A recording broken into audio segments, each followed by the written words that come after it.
And that kind of segues up to this week, where you've announced that you're having your first child together. Fabulous news. Because, see, the thing is, Jason, I am 41, so I was 37 when I met Anne-Marie. And we knew from the start that we wanted to have a family. Both of us, we were quite passionate about having children. And we had to be very practical about this, because it wasn't something like, biology is against us, so it's not something that would happen. It had to be premeditated and planned and strategized and all the rest. So 2 years ago, and I was 39 at that stage, the old biological clock was ticking away in the background and keeping me up at night, actually. So 2 years ago, we visited the Clane Fertility Clinic, and we went to an informational night. It was November 2012, exactly 2 years ago to the time I got pregnant. And you go through various tests to make sure that, everything is working and I'm fertile and all the rest. And then that was last year, and then 2014 we actively started. So with the hormone treatment, and it's a tough journey. And many couples will tell you there's lots of ups and downs, lots of anxiety around it. But we were quite lucky, because we went first for IUI, which is a much less intrusive procedure, but there's only 5% chance of success. So that didn't work in January, and we thought, you know what, we will go straight for the IVF in August. And I prepared myself. I was doing boot camp. I stopped drinking last December. Really conscious about my diet. Started acupuncture, and in August we went for our first IVF attempt, and it was successful. So thank God for that. And when you announced it on Twitter, obviously there was a huge number of people, hundreds of messages towards it. How did that make you feel? Hundreds of messages of goodwill. It's funny, because women get pregnant all the time. So there's an element of me that's saying, what's the big deal?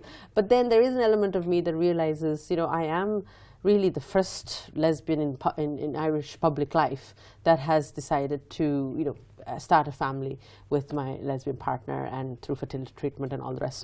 So it is, challenging for some people, but the majority, we tweeted it yesterday, we tweeted it on Tuesday, which was of course the day of the deadline to register to vote, in an attempt to get people to register. So if they want to, vote next year as part of the referendum, they can do so, But I had no idea that we would generate thousands of tweets, and 99.9% of them have been absolutely wonderful and supportive, and I'm just delighted and thank everybody.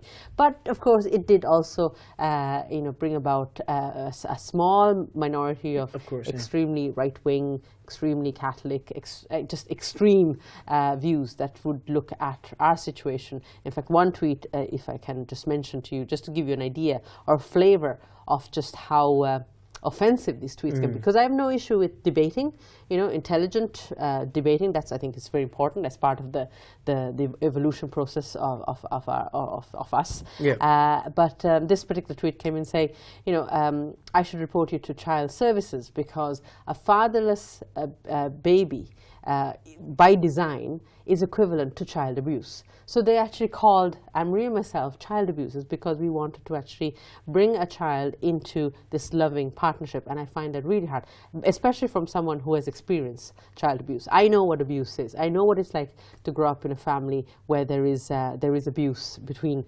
my parents actually divorced when they were 12. So I know how caustic a home environment can be, and Anne-Marie and myself will actually do whatever we can to ensure that we have the child's interests best at heart.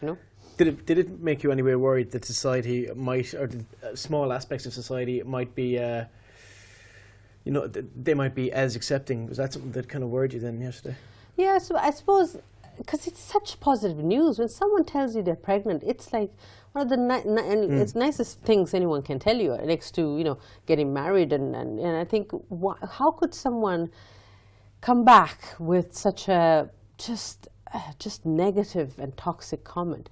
And it just makes me aware that a lot of people, I think the majority of Irish people think, sure, next year it's going to be a walk in the park, this referendum is going to come and go, and the majority of people will vote yes. But the reality is we can't be complacent, because there is a minority of people who feel don't only not only disagree with same-sex marriage and same-sex couples having children, but they're actually quite extreme about it, to the point that they will go to any lengths to actually upset people.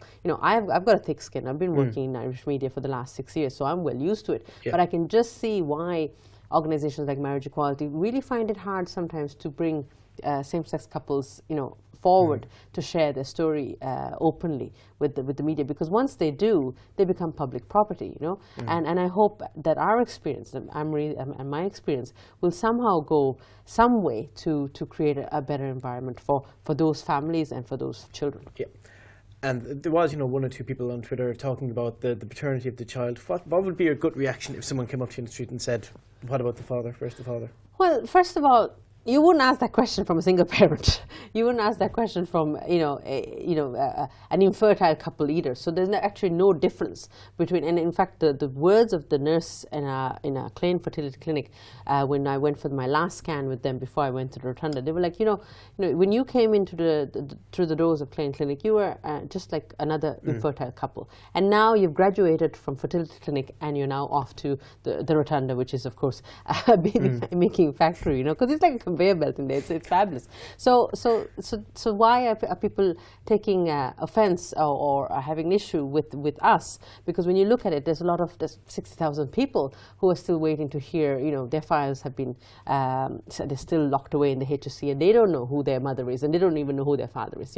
But in our situation, when we picked the donor for our child, we made a conscious effort to actually pick a known donor as opposed to an anonymous donor. Okay. Because the child now, hopefully everything will go well in the next 6 months and everything will be great. But when the child reaches the age of 18, they then have the choice if they want to contact their biological father. So we have taken that into consideration. Now, I know other couples who have gone for male friends, or and that is great for them. But for us, we didn't have anyone in our family that we felt that that was close enough that we could approach. Look, would you like to do this with us?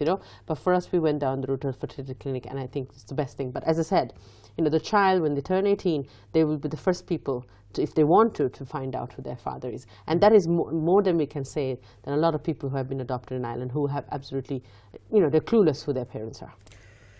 Does it make you more excited, more determined to campaign for the referendum next year?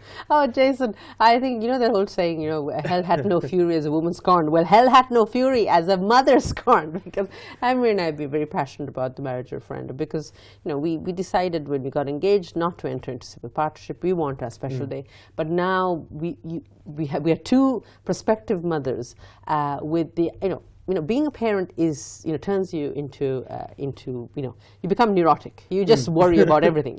I'm already worried about things I'm eating and not eating. Am I getting enough sleep and all the rest? But on top of that worry for same-sex couples, I think the thing that is going to keep me up at night is worrying, what if something happened at birth and I died, or something happened to me? Anne-Marie, who has been with me from the very onset, she has not missed a single appointment, scans, blood tests. She's been with me through thick and thin, that she would have absolutely no right over our child. Or now that's in extreme cases. What if I have to fly out of the country for a conference and Anne-Marie is minding our child and something happens and the child falls over and needs stitches? Anne-Marie can't legally give our child, give the doctors medical consent to operate on the child. So that's why the marriage referendum is so important. Marriage equality referendum is so important for us. But then also there is some fantastic news in the pipeline, because the family law bill is just going to be introduced literally in the next coming months, which is going to be a modernization of Irish family law since 1960, and will take care of children from a point of view, not just same-sex couples children, but children who are adopted, who are fostered, who have single parents. So all children and their rights are going to be looked after through the bill. So even if the same-sex marriage referendum doesn't go through, the family law bill will actually create the necessary protections that our child will need. But until that happens, I don't think I'll be able to get a good night's sleep. Well, I hope you do get a good night's sleep. And Dill, thanks very much for coming in to talk to us today. You can catch Dill on her show Global Village every Saturday from 7 to 9 p.m. on Newstalk.